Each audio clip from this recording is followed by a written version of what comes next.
আল্লাহকে ভালোবাসি, সঙ্গে সঙ্গে আল্লাহ পাক এই সূরা আলে ইমরানের 31 নম্বর আয়াত নাজিল করে বললেন, যদি আল্লাহকে ভালোবাসতে চাও, আল্লাহকে যদি তোমরা ভালোবাসো, ফাত্তাবিউনি, নবীকে তোমরা অনুসরণ করো। আল্লাহু আকবার। এবার আসেন তাফসিরে মাযহারি থেকে বলছি, আল্লামা কাজী সানাউল্লাহ পানিপতি রহমাতুল্লাহি আলাইহি তিনি লিখেছেন, ওই সময়ে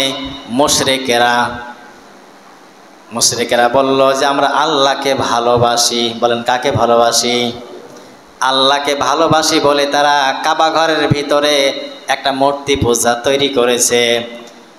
ওই মূর্তির চারিদিকে শত শত মোরগের ডিমগুলোকে ঝুলিয়ে দিয়েছে, মূর্তির কানে তারা দুলকে ঝুলিয়ে দিয়েছে, সঙ্গে সঙ্গে তারা সেজদা করতে লাগলো।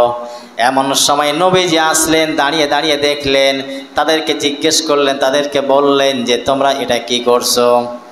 ওই মুশরিকের দলেরা বলল, আমরা আমাদের সব কিছু আল্লাহর কাছে পাঠাতে চাই এই মূর্তির মাধ্যমে। বলেন নাউজুবিল্লাহ। নবীজি বললেন ও তো কিছুই করতে পারে না। সঙ্গে সঙ্গে আল্লাহ পাক আয়াত নাজিল করে দিলেন। আল্লাহ পাক বলেন, উল ইন কুনতুম তুহিব্বুনাল্লাহ ফাত্তাবিউনি ইউহিব্বুকুমুল্লাহ ওয়া ইয়াগফির লাকুম যুনুবাকুম ইলা আখির আয়াত।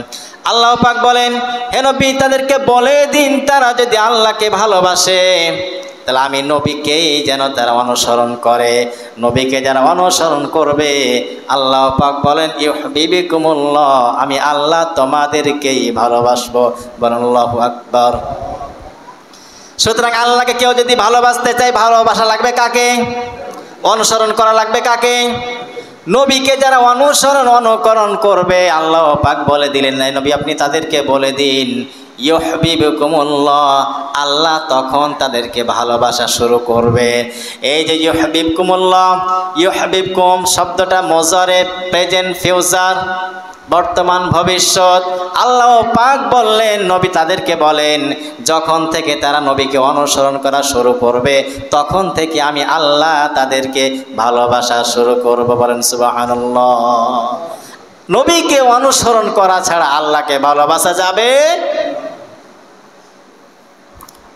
আল্লাহ পাক বলেন, শুধু তাই না, তোমাদেরকে ভালোবাসবো এই কথা আশ্বাস দিয়েছি, শুধু তাই না, ওয়া ইয়াগফির লাকুম যুনুবাকুম, তোমাদের জীবনে যত গুনাহ আছে সব গুনাহ আমি আল্লাহ মাফ করে দেব। সুবহানাল্লাহ।